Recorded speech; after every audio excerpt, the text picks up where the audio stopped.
special edition of the Darden Admissions podcast. I'm your host, Brett Twitty, and you are listening to a new episode. In this episode of the podcast, I'm excited to share a recent conversation from our ongoing Faculty Spotlight series we call Office Hours, featuring Dean Emeritus Bob Bruner. Dean Bruner was the Dean of the Darden School of Business from 2005 to 2015, and he has taught and led at the Darden School for 41 years. Dean Bruner will be retiring this May, and we wanted to take this opportunity to talk with him about his background, what led him to Darden, his passion for teaching through the case method, and so much more. Dean Bruner is also a global expert in financial crises, and in this conversation, we talk with him about his newly published second edition of his book about the Panic of 1907, as well as other more recent financial crises, including the 2008 financial crisis and the recent Silicon Valley Bank collapse. I think you're really going to enjoy this conversation. So without further ado, here is my interview with Dean Emeritus Bob Bruner. Dean Bruner, thank you so much for joining us for Office Hours. My pleasure. Thank you for having me. All right. Well, we always start with the same first question for all of our participants. Tell us a little bit more about you. Who are you? What's your background? So I was born in Chicago, grew up in Wisconsin, which for many of you who may not be familiar with the geography of the U.S. is in the upper Midwest of the country. It is a gorgeous part of the country and a great place to grow up. I moved off to New England, where I studied in college and graduate school. I worked as a banker for a few years in Chicago, and then returned to get my doctorate from Harvard Business School, where I also received my MBA, and was hired at Virginia. And I've been here ever since, although I've taken brief visitorships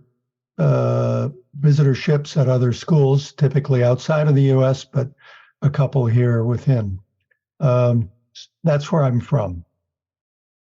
Well, how did you get to Darden? What led you to the Darden School of Business? I'd been a doctoral candidate at Harvard Business School, and upon finishing my degree requirements, looked around. It was a difficult job market for lots of reasons, a recession being the big reason. And several colleagues, professors, as well as friends, pointed me toward Virginia. I received a call from a professor here who said, "Why don't you come down and give a seminar, tell us about your work?" I did, and they offered me a job. My wife and I came back, we looked it over, and I sat in on some classes, and I was struck by a number of very important attributes of the school. One was its relatively smaller size compared to the business schools with which I was familiar up to that point. There was a genuine community feel within the school. The faculty were seriously devoted to the quality of the educational experience of the students. The students bonded deeply. They got to know one another. They socialized together. And as I've seen over many years, those bonds remain vital and alive and a source of support and some advantage to students as they pursue their careers thereafter. At any rate, I enjoyed the faculty community, and Charlottesville is a gorgeous place to spend a couple of years of your life as a residential student. I think no less an authority than USA Today has labeled Charlottesville, Virginia, as the #1 small town in the United States. It's pretty. It's near natural wonders, a national park, and yet not so far away from big cities. It's a cosmopolitan city. You can get sushi here just about 24 hours a day. Great South Asian food, East Asian, European, Latin. I could go on and on and on, but you have all the benefits of a wonderful, deep community, plus the cosmopolitanism that I referred to. Well, you're a member of the finance faculty here at Darden, and you mentioned your background in banking. What got you interested in finance? I had never studied economics in college. This is a humbling admission that I would make. And I went to business school to Harvard for my MBA, and was it was like a bolt of lightning. I was instructed by a fellow named John MacArthur in my first year finance course, and something clicked. First of all, he was an outstanding instructor, but also the course really resonated with me. And I took a summer job in venture capital. That too resonated with me. I returned for the second year, took more finance courses, and in the duration of that year, received a wonderful job offer that I accepted. I worked for a few years in banking, and I discovered that what I really liked most about my work was discovering new insights about companies and industries and the whole economy, and then communicating those insights to other people. And a couple of professors of mine said, Bob, you seem to like academic work, and putting that together with the work I most enjoyed doing in finance, I decided to return and try academia. In any event, I've taught finance for virtually my entire career. There is a sense of great social service in finance. You're helping to mobilize capital, mobilize savings in pursuit of great ventures and projects, both public and private projects that can help society. You are at the forefront, typically dealing with senior management in your work, and helping in major transactions such as mergers and acquisitions, which is a field in which I specialized and have written several books. You can help companies that are struggling, that are in deep distress, maybe even in bankruptcy. All of this is very, very fulfilling work. It is work that requires careful quantitative analysis.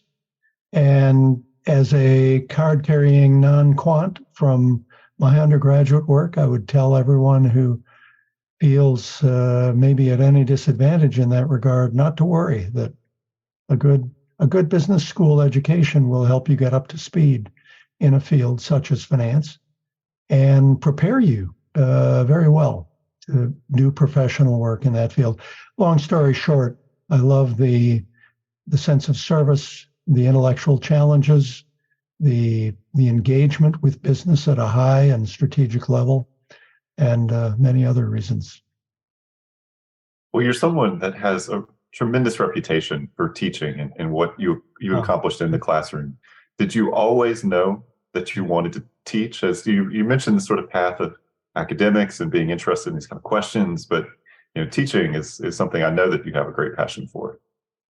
Yeah, if you look back, if any one of you look back on your life to date, you, I'm sure, would find 2, 3, 5, maybe 10 people who really resonated with you, who became examples and models for you, who helped you shape your own vision for what you'd like to do in the way of your life's work. And many of my models were teachers. They were people who helped me puzzle through the fields in which I was studying. And they did so in a way that helped me discover. They didn't tell me what to do. They didn't tell me what I needed to know, but they laid out before me a combination of materials, raw material insights, problem settings, etc. And they suggested that I take a crack at solving these puzzles, and then they would work with me to sharpen up my analysis and the way I presented it. And at the end of every one of those courses, I would look back and say, gee, I feel lifted by the experience I had with this particular person. I did have a few of those experiences in my working career and in some other things I did, but by and large, the people who shaped my professional outlook the most were teachers. And that's what got me into this field.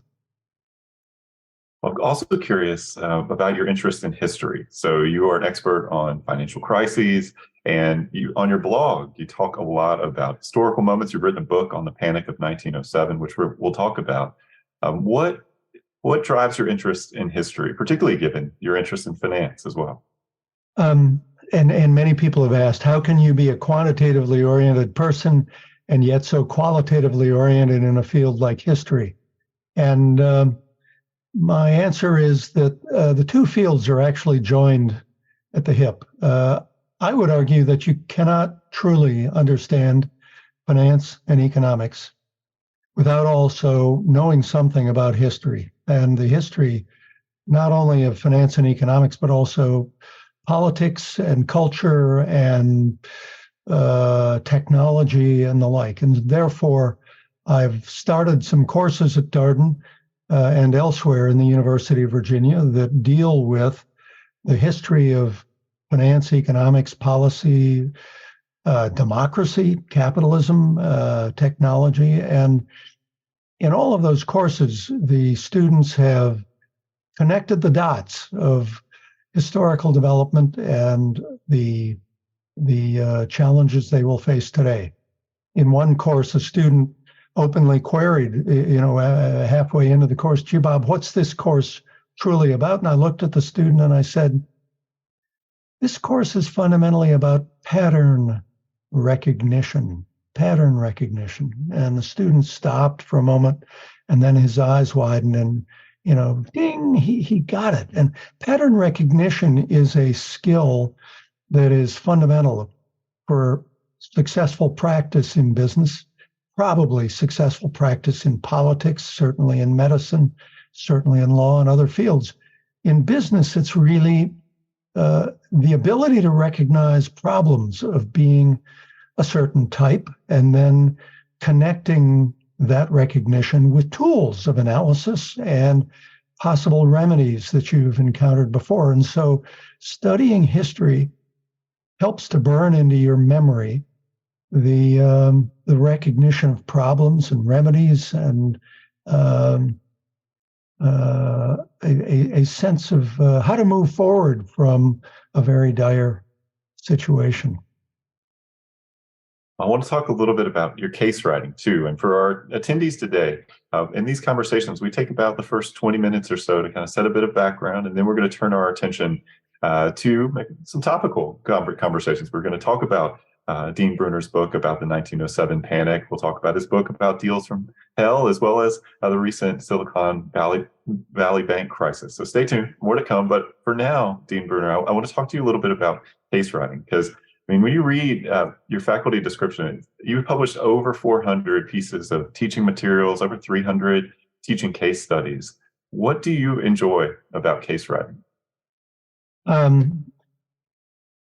I have likened the writing of cases to being like the designer of crossword puzzles or word puzzles, word games, maybe tabletop games of any kind. I'm interested in framing a challenge for capable, motivated, eager people to wrestle with. And so for me, when I think about the teaching experience at Darden, when I design a course, for instance, I'll frame out a subject matter. I'll interview many practitioners.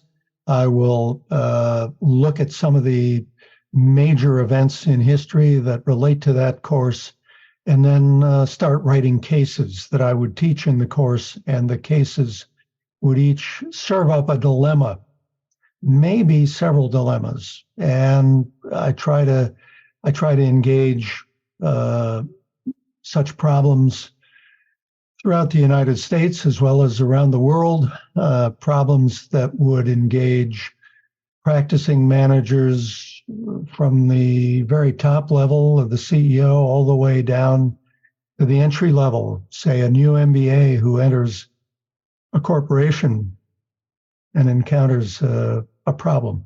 It's important to recognize that sometimes what the protagonist of the case says is the problem is not the real problem.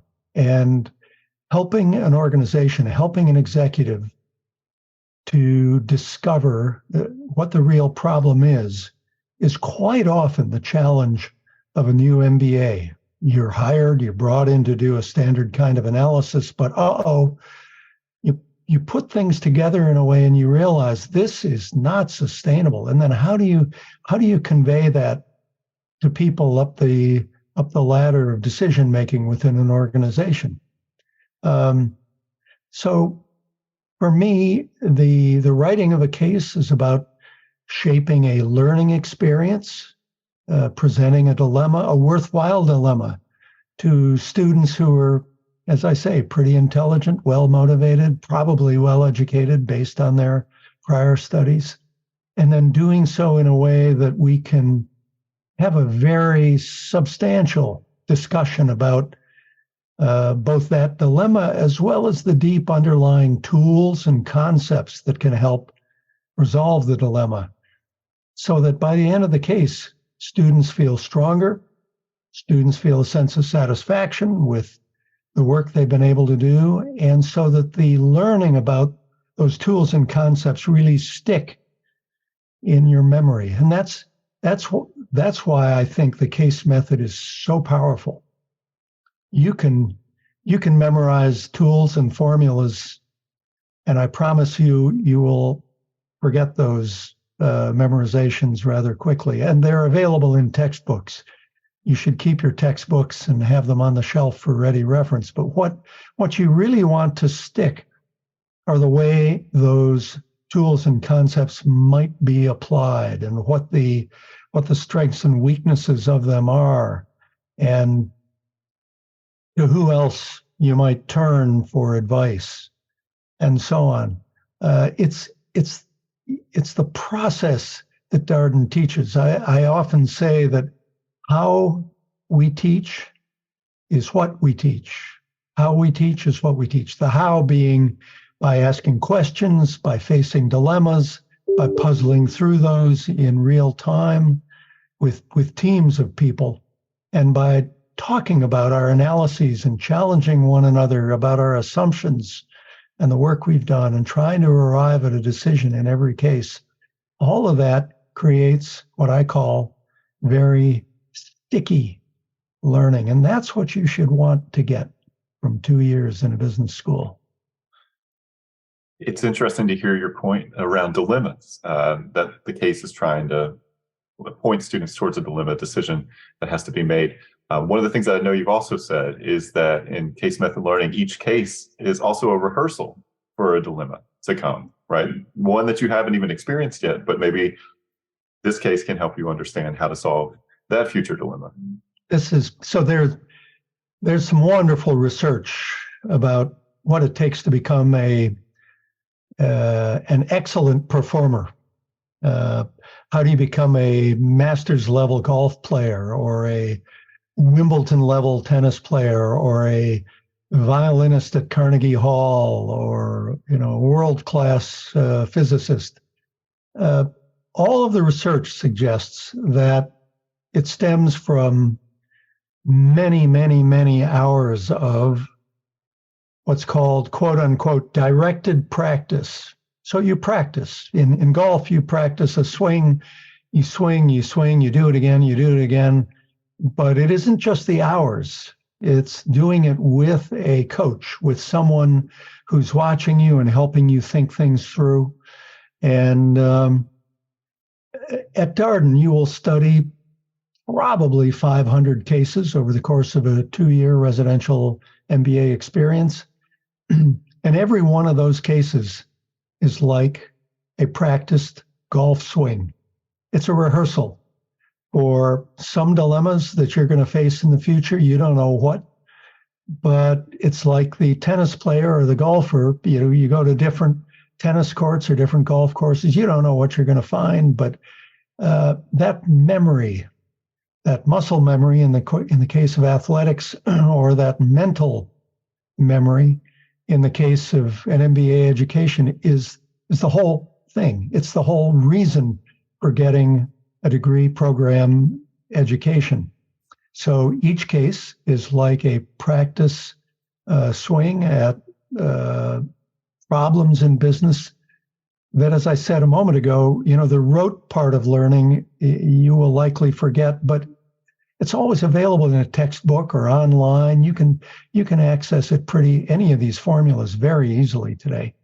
What matters is the mental memory that a good 2-year MBA program should create to help set you up for success in professional life.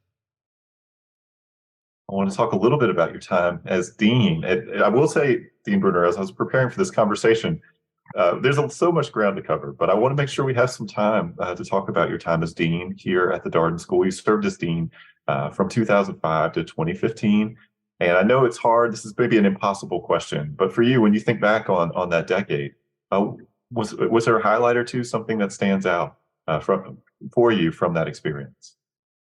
I could talk about many things. When you take a senior leadership position of any kind, you will be challenged and stretched in unexpected new ways. And my advice to all of you would be ready. And again, that's where education counts so very much, to be ready. I would tell you that being a senior leader is challenging, and the challenges are many of them are gratifying. Some of them are astonishing. Some are quite difficult. But I look back on those 10 years and I regard them to be the most fulfilling thing I've done in professional life. Obviously, I'm married. I have a family. Those I would regard as the most fulfilling aspects of my life. But I've written numerous books, articles, teaching materials. I've taught lots of courses, traveled a lot professionally, but serving as dean of the school still ranks as the most fulfilling thing I've done. And the reason for that is that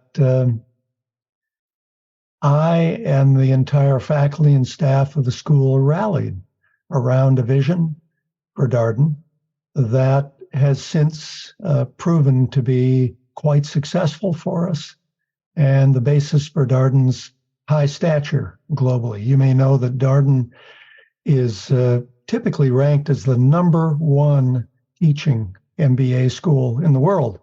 We do a lot of serious research. We're very good on that score. We serve many good social purposes. We help people in lots of ways. But what I'm proudest of is the commitment of our community to serve students, and actually to serve the business profession by serving students very well, because every year we send hundreds of students out into the world, and we hope that those students will do great things in the world.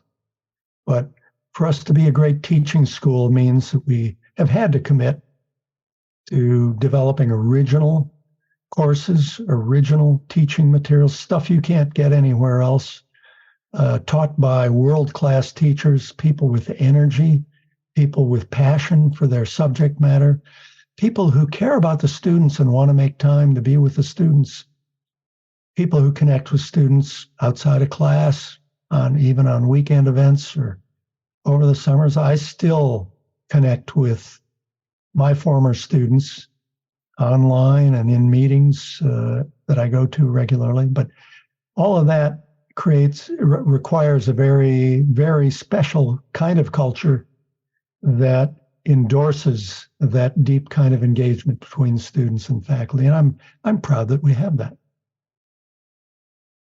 Well, I'd like to transition now to talk about some of your publications. So, your book about the Panic of 1907, which was co-written with Sean Carr, who was formerly leader of the Batten Institute here at the Darden School of Business. It's now in its second edition. Second edition came out in early March. I gather that you added about 150 new pages to the second edition, which is, it seems that sounded like a lot to me from first edition to second edition. But I want to talk a bit about how you got interested in this panic in the first place. When we think about, I will say, as someone who's maybe a bit of a layperson here, when you think about financial crises in American history, maybe you hear about Great Depression, you hear about other moments, but I was not super familiar with the Panic of 1907. I imagine a lot of people on this call, this may be the first time they're hearing about it. So how did you get interested in this? Well, that warms my heart to hear you say it. And the reason you didn't know about it is that subsequent events have vastly overshadowed it. But it turns out that the Panic of 1907 was one of the pivotal episodes in the financial history of the U.S. And indeed, it spilled over into other countries in the world. It was actually an international crisis. But I got into it in a roundabout way. So when I did my doctoral studies in finance, financial economics is the technical name of the field of my specialty. But when I did my doctoral studies, the belief was that markets were perfect and efficient and could always be trusted to give you the right signals about the future. If the market declined, the market was telling you, look out, there's going to be a recession. If the market rose, it seemed the market was telling you, the future is bright, be prepared for that. But about 15, 20 years after I graduated, the new research began to suggest that markets were not always perfectly rational. And I dove deeply into that research. I was very interested in it. I'm curious about a lot of subjects. Psychology is one of them. And the behavioral aspects of finance have subsequently proven to be extraordinarily important to understand how markets, financial markets function, how financial decision makers decide what to do, what they do, and so on. And as a way to sharpen my understanding of the field, I decided to look at some of the biggest anomalies in finance. Where does the finance world seem to perform most irrationally would be the question I had in mind, and bingo, financial crises emerged as I continued to do my reading. And so I decided to study one of the financial crises in great depth. I focused on the crisis of 1907 because it led to the establishment of a central bank in the United States, the Federal Reserve System here, which has now today enormous influence globally. And the question is, well, how did the central bank come into being? And the answer is, well, the crisis of 1907 triggered a dramatic change in public policy and public sentiment in favor of having a central bank, because theretofore U.S. policymakers had resisted it. It's a long story, and I can get into the details of that if you would like, but suffice it to say, I have gone on to write a lot about financial crises. I'm still writing about it. I expect to keep writing about crises well into the future, but the course that I founded on the history of financial crises is quite popular, and it looks at crises from 1720 up to 2023. And there are some recurrent patterns and some things that anybody, a financial specialist or even a general manager, ought to bear in mind. Mark Twain, the American writer, once said, history doesn't repeat itself, but it rhymes. It rhymes. And so if you really understand an event like the Panic of 1907, the odds are you'll be able to make better sense about the current financial instability we're seeing, or about the crisis of 2020 or 2008 or the Great Depression. And indeed, that's one of the big lessons of that course. Well, I want to pull out some of your key takeaways from the Panic in 1907. There's a number of them, but there are a couple that really, I guess, surprised me. So one of them is that this relationship between economic boom periods and financial crises. If things are going really well, I think we always assume, oh, it'll just keep going so well. And yet, you note that there is a relationship. When things are going really well, they're oftentimes followed by a financial crisis. It's interesting to me.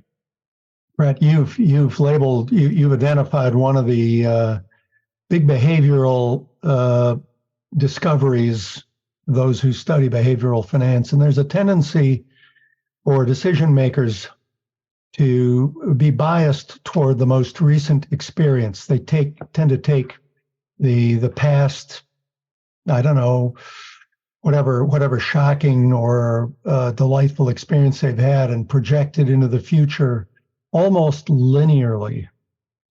And this is a very dangerous thing to do, because there's very little about finance and economics, or about life in general, that's linear.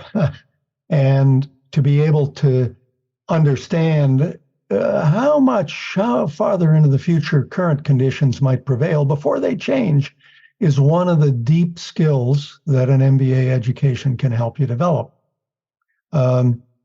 So you mentioned the word boom. What a boom refers to is a period of growth in economic conditions. Buoyant times, it's typically measured by growth in gross domestic product, also called GDP, and or measured by GDP per person, or GDP per capita, as the technical phrase is. And the GDP will grow for a period, and then it'll peak. The economy will have reached its full capacity, and then companies will begin to cut back on capital investment. Consumers will begin to say, "Gee, I don't how many more filet mignons can I consume? I'm going to start eating hamburger for a while, etc." So this leads to a downturn. Most booms do not result in a financial crisis, but some booms do. And the book details some of the attributes of booms that are crisis prone. They tend to be booms in which credit, particularly the credit offered by banks or other lenders, expands very greatly. And the expansion of credit is generally a good thing. It helps companies raise the money to expand their businesses. It helps consumers buy a house or a second car for the family or whatever. But booms in credit are also associated with speculation and the overreach by financial decision makers to commit too much money in very dubious ways. And sooner or later, the realization of the impact of those speculations causes a sharp redirection. I can't stop here. I need to add that typically every crisis begins with an economic shock of some kind, which really makes financial decision makers reassess how wise their recent spending and investing has been, and they will begin to cut back sharply, and thus the crisis accelerates. But so look for booms that grow very sharply and are associated with extreme growth in lending and credit, and then with sharp increases in speculation, are episodes to be very, very careful about. That reminds me of another one of your takeaways, that banking by its nature creates fragility, that this lending I guess you can stretch too far in some ways. Banks are fragile, plain and simple, and over the years, the United States and almost all countries have gone to great efforts to put in place regulations to help stabilize the banking system, the financial system. But still, the instability remains, and it arises because banks perform a very important function in society. They transform money. They take deposits from people like you and me, individual depositors, and they guarantee that we'll be able to get our money out on demand. So, in theory, we could put the money in today and take it out tomorrow. That's called, the bank is borrowing from us short term. That's called borrowing short. And banks, on the other hand, take that money and aim to make a profit by lending it out at a higher rate of return, but typically that requires them to commit to the people who borrow from banks that they can have that money for a longer period of time. Might be 3 months, might be a year, might be 5 years. It could be a 30-year mortgage. And so you see right there, banks borrow short and they lend long. And that becomes a problem when depositors, people like you and me, start to worry about the bank and decide to take our deposits out. And that's called a run on the bank. And a run on the bank will threaten the stability of the bank, might force it into insolvency. Fortunately, the government provides some insurance for our deposits up to a certain amount, but that instability is what's behind the notion that the financial system is fragile. And a good MBA program will help you deepen your understanding of systemic fragility and indeed your understanding of systemic crises. But much of the story about what we're witnessing today in the US and Britain and many other countries stems from that inherent fragility in banking.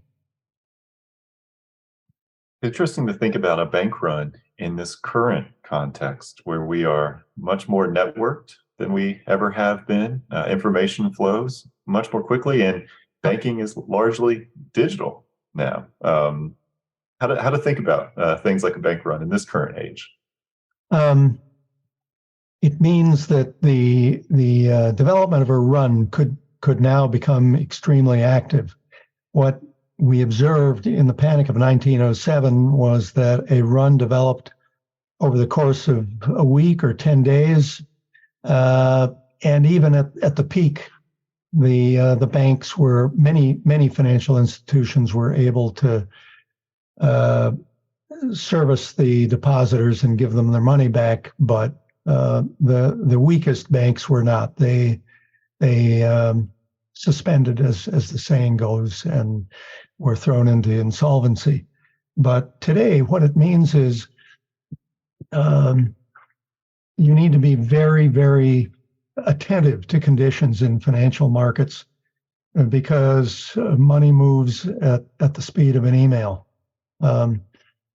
This is an era of what I'd call hot money. The phrase hot money is a phrase you'll come to learn about in economics and in finance at Darden, but it refers to the flows of savings and capital from one bank to another, or from a bank into the stock market, or from the stock market back into U.S. government securities, which are very safe. It could refer to flows of capital across borders.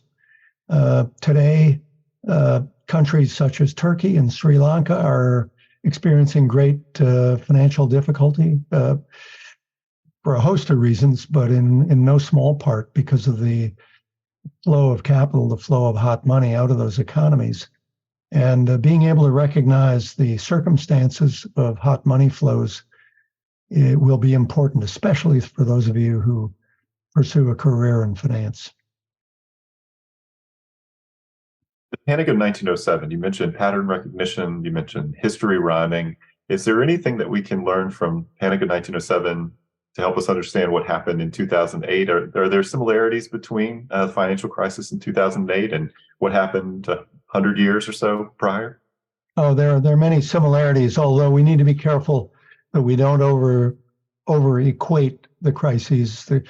Looked at in minute detail, the crises seem to be incredibly different, but there are some regularities from crisis to crisis. First of all, there were booms in 1907 and in 2008, and in 2023. There were shocks. There were triggering events that led to the onset of the crisis cycle. In 1907, there was an earthquake in San Francisco that triggered a wave of insurance claims that triggered the flows of money out of money centers in Europe and into the U.S. that caused central banks around the world to react in adverse ways. The situation worsened. In the U.S., the shock was the sudden plummet in house prices. Most people, virtually all people, believe that house prices would only rise over time, and yet, to everyone's shock and surprise, they began to fall in the mid-2000s, and that triggered sharp declines in the value of mortgages, particularly the riskiest kinds of mortgages called subprime debt. And the defaults on subprime debt led to the failure of shadow banks. That's the third regularity I would highlight. In all crises, the epicenter of the crisis breaks out in the shadows, not in the center. There's a good op-ed in today's Wall Street Journal by Joseph Sternberg, who refers to this, but I've written about it. Others have. The shadow segment of the financial system would consist of smaller and less well-regulated and perhaps more aggressively managed pension funds, money market funds, insurance companies, perhaps. Hedge funds certainly would be in that category, mortgage loan originators, but people who are networked into the banking system in very important ways can do stupid things. Let's be blunt about it, and their failures of judgment then spill over into the center of the financial system, into the big financial institutions. So those three attributes: the boom, the shock, the outbreak in the shadows. Typically, there's some contagion into the rest of the financial system, and I'll stop there. I love talking about this subject, but I won't poach into the time for Q&A with all of you in the audience. Well, I'll ask a question that's very timely, right? So we were talking about financial crises. Unfortunately, we had a recent one here with Silicon Valley Bank. I know you've been talking about this recent crisis. You've written about it on your blog. There's a great recent session that you participated in that the University of Virginia's Miller Center hosted, talking about financial crises and touching on the current day. What do you make of the Silicon Valley Bank crisis? How can we think about this, understand this particular crisis?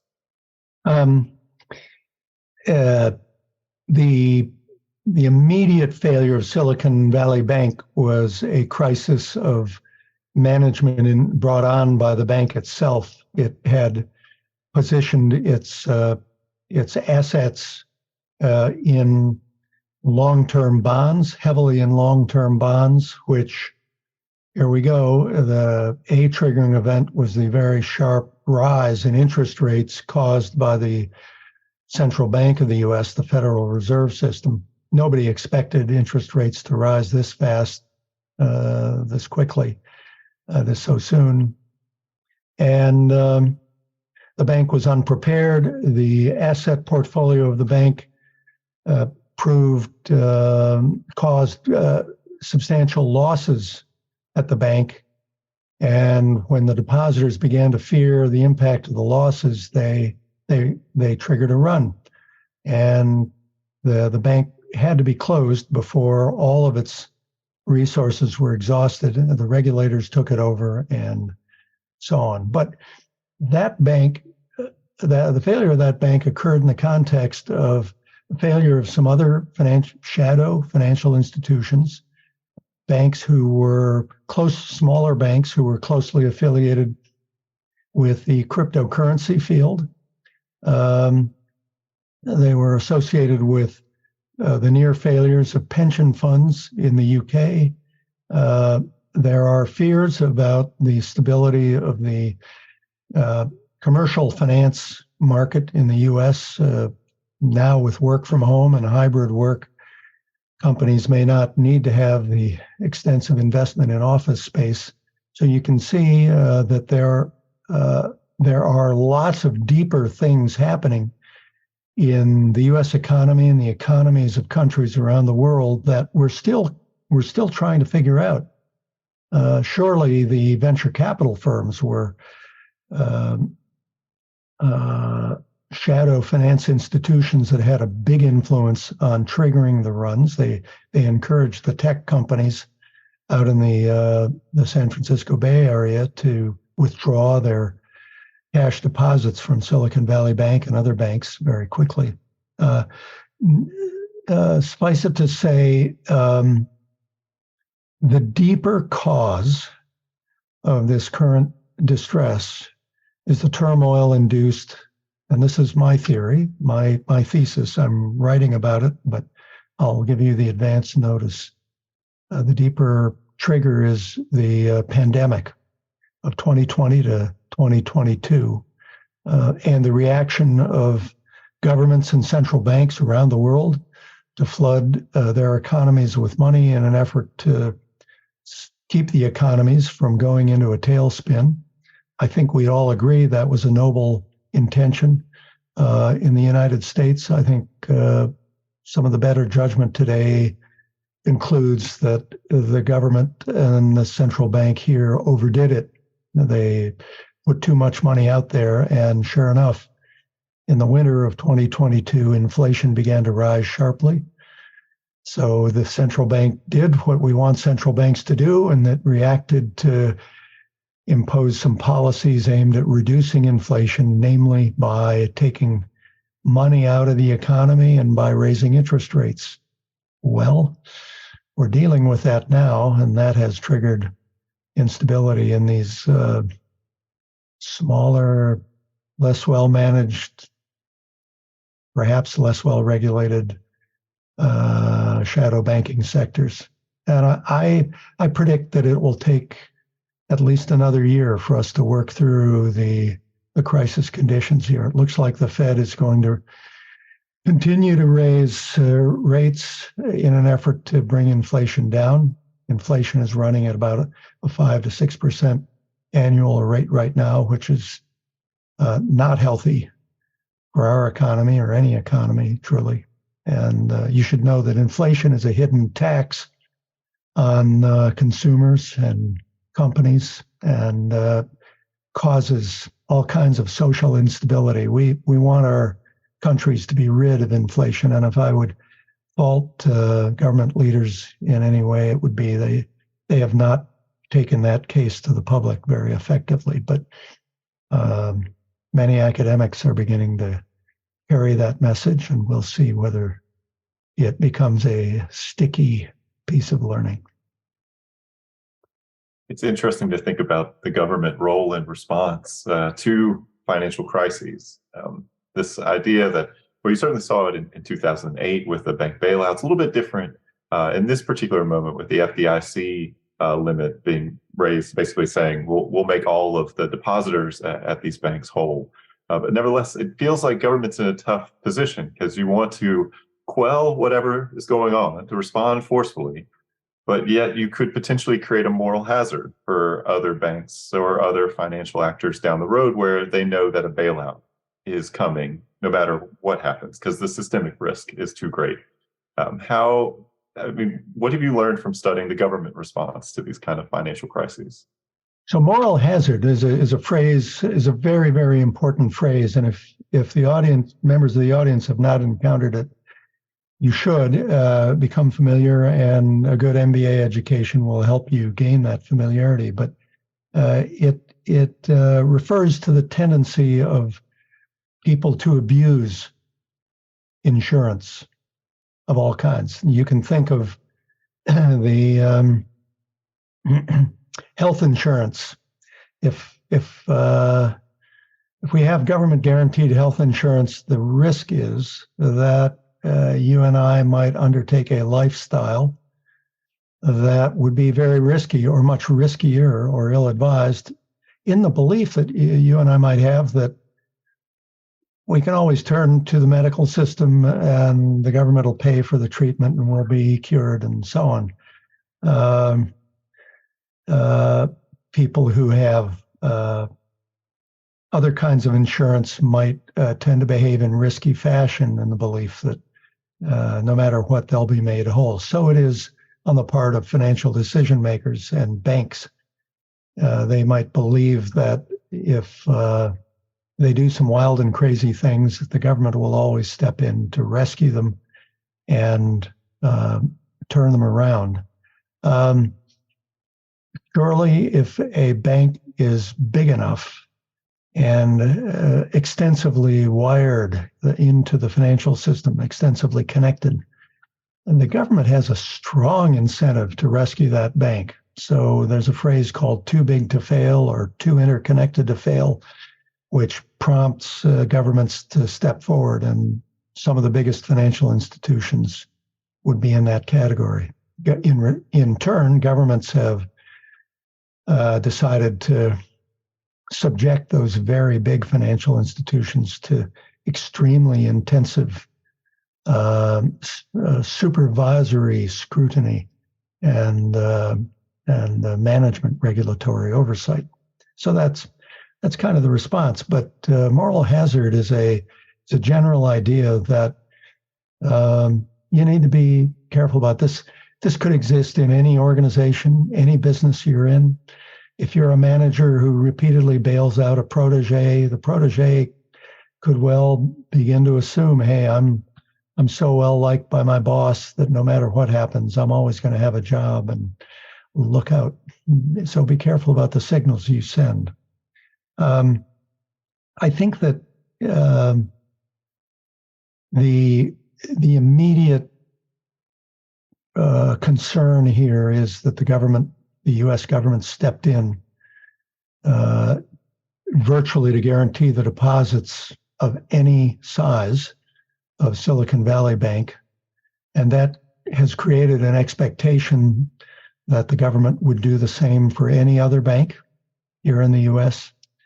And if so, that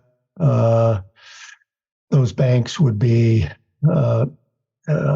free to do as they will. And we do want the discipline of markets to help managers make sound decisions. It really has to do with helping resources to be allocated to their best and highest use in an economy. And if managers stop paying attention to the discipline of markets, the risk is that we will have zombie banks, as has been the case in some foreign countries where, and potentially here in the U.S., where governments have stepped in to rescue banks, and banks that are essentially insolvent, that is to say bankrupt, that is to say their assets are worth less than all the liabilities that they owe.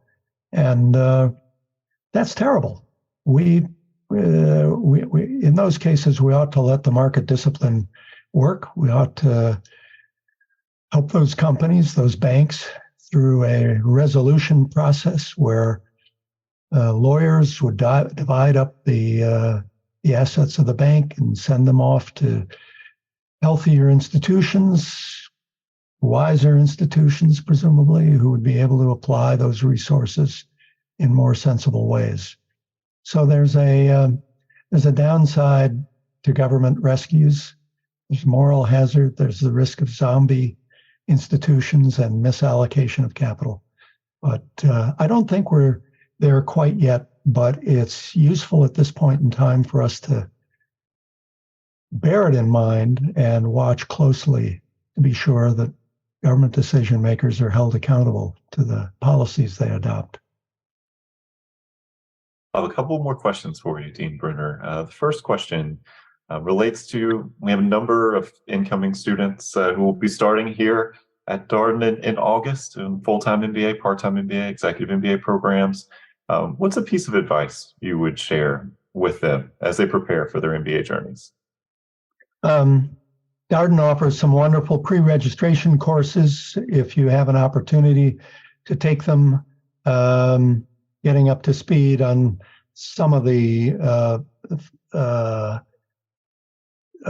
quantitative aspects of the MBA program would be a good idea. And this would be true for attending any MBA program. These would be courses in accounting, basically double entry bookkeeping, to learn some of the language there.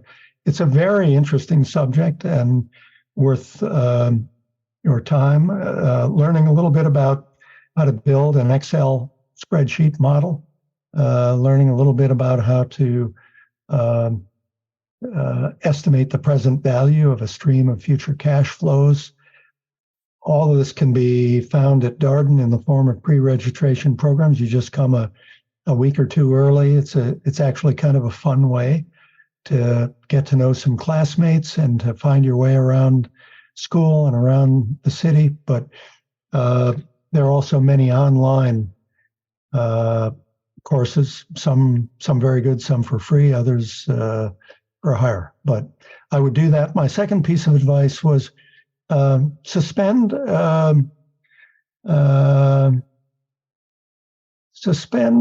your assumptions. Come into the MBA program eyes wide open and energized and eager to engage with classmates, eager to participate, eager to work hard, and you'll get the maxi. I think that, so in my field in finance, again and again, I've seen over the years students who've worked in the finance field and investment banking, for instance, might come in and say, I know all of this stuff. And within a few weeks, their eyes are rolling. My gosh, why didn't anybody tell me about this? And so even to people who bring some field experience, some work experience in a particular field, suspend your preconceptions. And my third and final piece of advice would be to trust the process. If we will create learning teams who will meet typically the night before every day when cases are taught. And in those learning teams, you're invited to share your thoughts and concepts about a case with each other and participate in those. Don't assume that it's time less well spent. Believe me, even if you're a field expert, you will learn a lot by helping to explain some ideas to the other members of your learning team or the other members of your section. So do a little pre-work, suspend your preconceptions, and trust the process. It really works.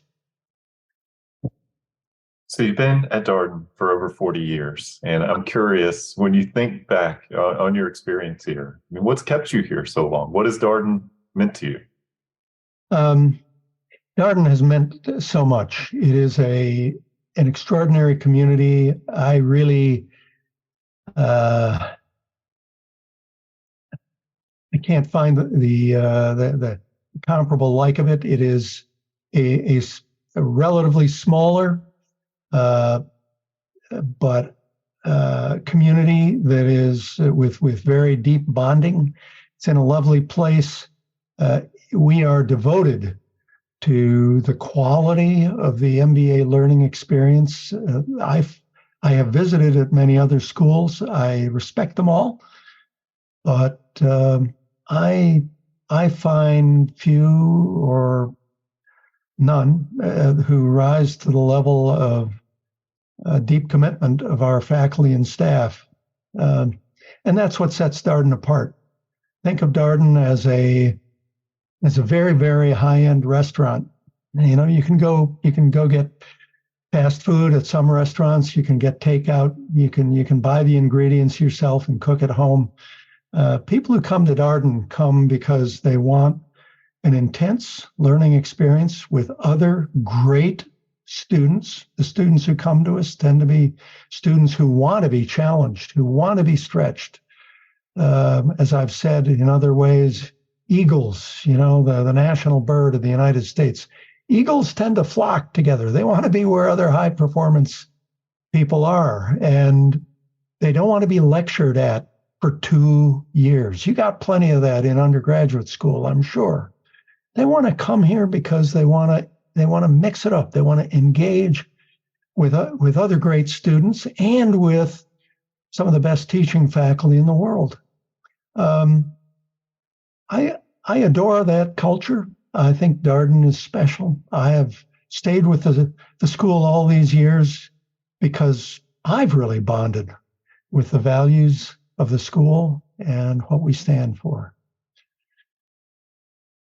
Well, this is the last question. You are a book lover. I'm not going to let you get out of here without making some book recommendations. I will say to our attendees today, if you haven't checked out Dean Bruner's blog, highly recommend it. Every year, this is one of my favorite posts. Every year he shares a book roundup, things that he's read that he would particularly recommend. So Dean Bruner, for our attendees today, if they've gotten interested in the things that we've talked about here, what are 3 books you would recommend for them? I am currently reading a book by Roger Lowenstein called Ways and Means, and it's about how the United States government of the North, as well as the Confederate government of the South, financed their respective armies in the U.S. Civil War. It's a remarkable saga in financial history and quite instructive of some of the larger lessons of this course that I developed on financial crises.